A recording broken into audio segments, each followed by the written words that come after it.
time is running out here to finalize the 53-man roster. And to give you a little sneak peek, Johns and I are working on a 53-man roster projection for CHGO diehards. So our diehards will be able to read that here in the next 24 to 48 hours. We're hoping to get a little bit more injury news on or updates on some of these guys that got banged up Sunday night, because that could definitely impact some of these things. But I still think there's a couple discussion points that came up in what we've already worked on.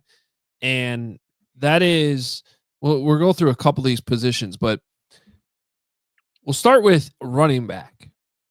And the question is, who is your fifth running back?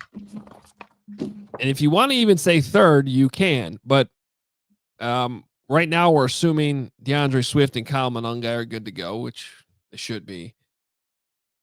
And I think if he's healthy, Roschon Johnson still. Who should be RB4 then? Because you still got Ian Wheeler.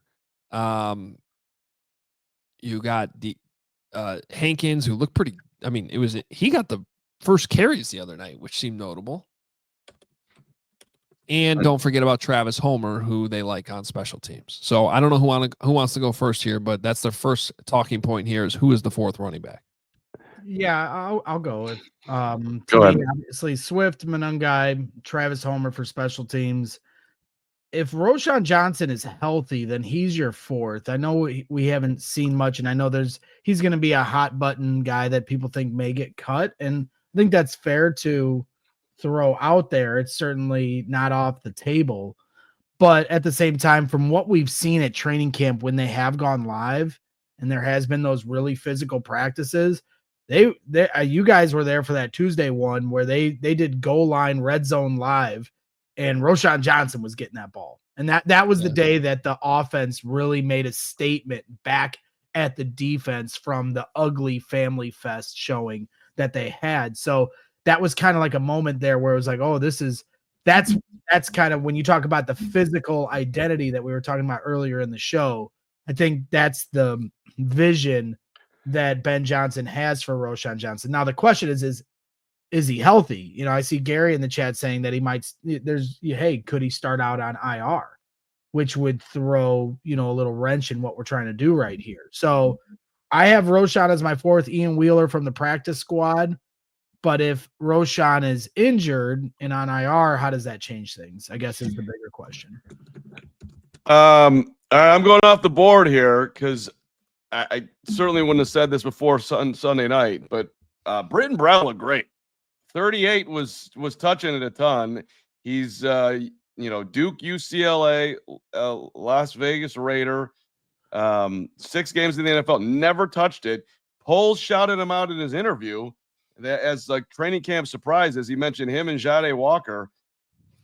I don't know, man. That room is underwhelming to me. We could use a surprise. This is a third-year player. He was a 7th round draft pick. You're talking about the 4th running back. That feels way up for grabs, and I almost would make a bet on. I'd almost go. I'm going to go B squared. Britton Brown out of nowhere. I'd keep an eye on him. I thought he looked the best on Sunday night. Well, and it was, I thought, notable when Hankins came out with the injury that Britton Brown got the first reps before Ian Wheeler did. Ian ended up having a really nice night, 80 yards and 2 touchdowns, but Britton Brown got the first reps before Wheeler did. And he looked good, didn't he? I was That's like, who the hell is this guy? But what you guys are describing here, and I agree with you. I like that you went off the board here with Britton Brown, and I do think Roschon Johnson is maybe in the conversation of a surprise cut. Don't know the severity of that injury, if that lands him on an IR to start the season or not. But kind of why I think it's going to end up being chalk here, and chalk being Swift, Homer, Johnson, Monangai, is because I like Ian Wheeler. I like Deion Hankins. I like Britton Brown. So expose them all to waivers. If you lose one, the other 2 can go on your practice squad and you're fine. You know what I mean? So like that's where I think it's just going to end up being chalk here with that type of logic. And I also would circle running back as a position that I could see an addition made. off of waivers. Yep. Or, a small trade with a late round pick or something like that too. I wouldn't take that off the table. Well, to me it all comes down to how they're thinking about Roschon, right? Because they like Monangai.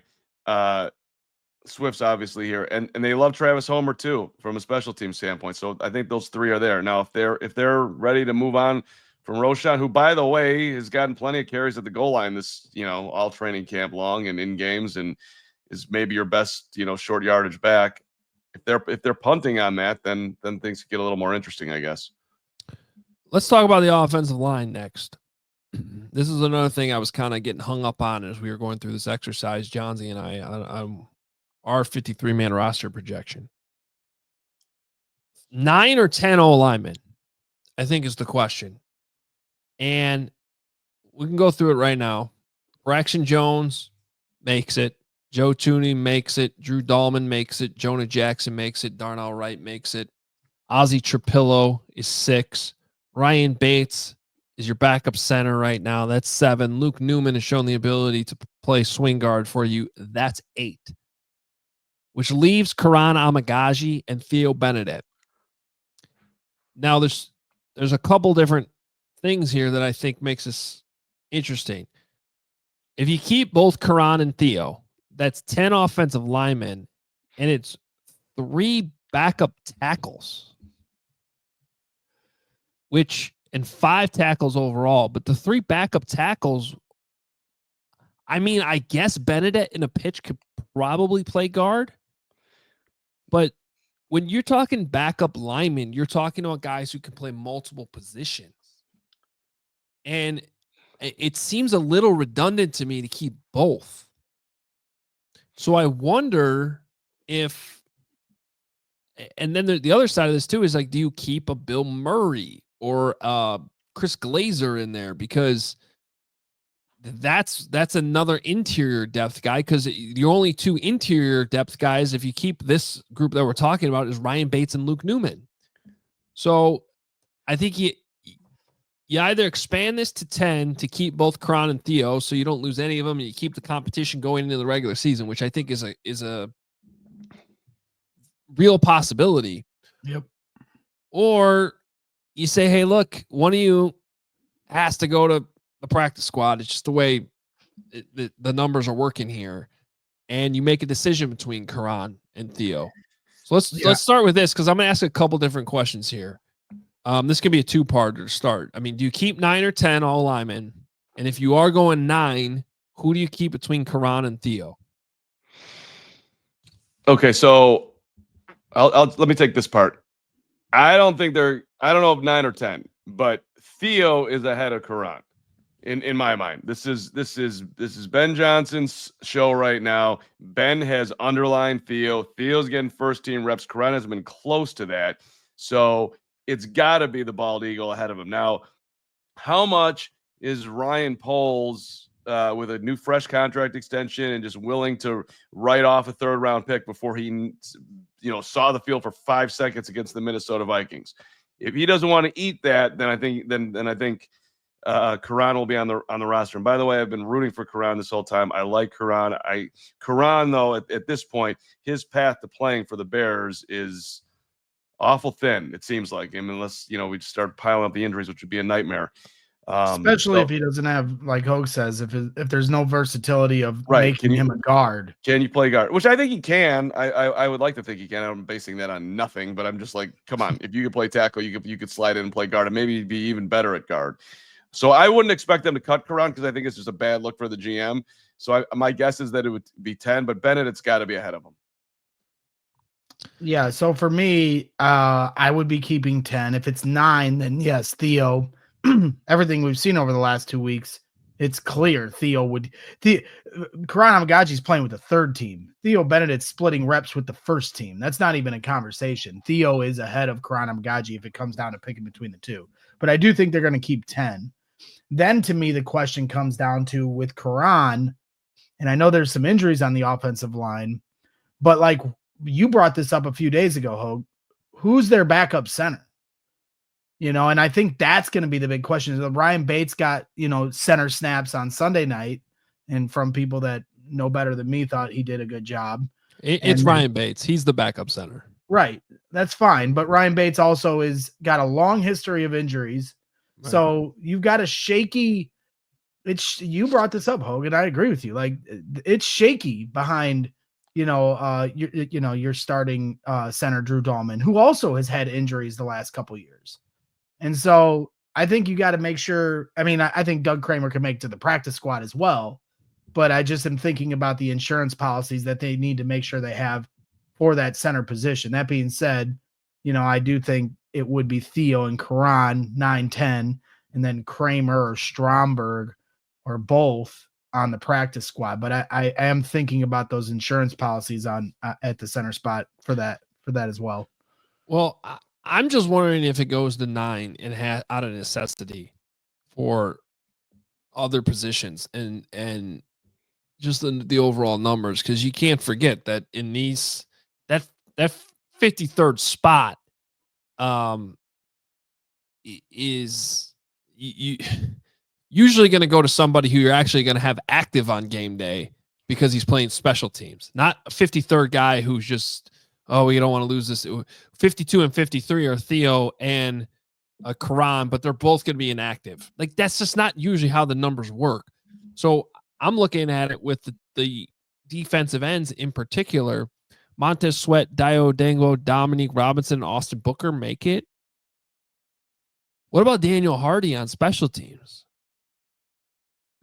He does love to run down and kill somebody. That's it's a Hardy special. Okay, fair enough. So I think that there's a world in which I don't know which spot it's gonna be, but I'm looking at those whole linemen and I'm looking at how redundant it would be to keep Ozzie, Theo, and Kiran when you have other needs and guys who could actually be up and playing for you on special teams on Sunday. I feel like it could come down to a Daniel Hardy versus that last offensive lineman at the end. And in that spot, I'm probably going to lean Hardy. So then are you cutting Theo or Kiran Amegadjie? Could you trade Kiran Amegadjie, right? Kiran in a 7th for a 6th. Could you get that? That's where I don't know, but that's where this gets interesting, because there's no debate here that Theo is ahead of Kiran in the pecking order, but Theo's probably easier to get to your practice squad than Kiran is, just because of the pedigree. And it's not just that he was drafted in the 3rd round, although that does seem to count. He has long arms, he has the size, the frame, and everything, and you could have some team be like, you know what, let's take a flyer out. The same way the Bears did that a few years ago with what was that offensive lineman from Alabama? The Raiders casted off, the former 1st rounder, and Leatherwood. Alex Leatherwood. Yeah. They took a flyer and it didn't work. A lot of times it doesn't work, but all it takes is one team to try to do it. Whereas I feel like Theo, as good as a story as this has been, is another team going to take Theo, who's got short arms?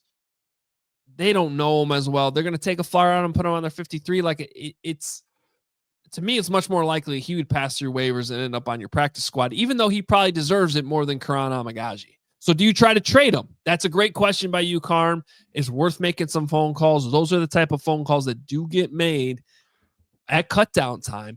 And don't forget, last year, the Poles pulled off a couple of those deals, adding Chris Williams and adding your guy from that edge rusher from Seattle. Oh, yeah, that Darryl guy. Daryl Taylor. I saw him on some preseason game I was watching the other day. He was playing. Remember when he had that sack and I was like, this is the greatest trade in Poles' history? And he gave up a 6th-round pick and this guy's already made an impact, and then he didn't do anything the rest of the season. But I see you, Darryl Taylor. He's a Houston Texans. He's a Texan. Thank you very much, Darryl Taylor. Welcome. Yeah, I'm more inclined to keep the offensive linemen until they figure out what they have, but I understand your point about, that 53rd guy having to play on special teams. That's why I've always kind of kindly skipped out of this exercise every year. Like, I'm always looking at the value of like best players that I want on the roster That's why I get hung up on guys like Reddy Stewart last year and other guys. But there's a special teams aspect to this that it just the numbers game, and everyone knows how good I am with numbers, that I just kind of kindly sit out of this exercise most of the time. But I see the value in both guys. But if I had to pick between the two, I'm trying to keep as many offensive linemen as I can until I figure out exactly what I have in that room.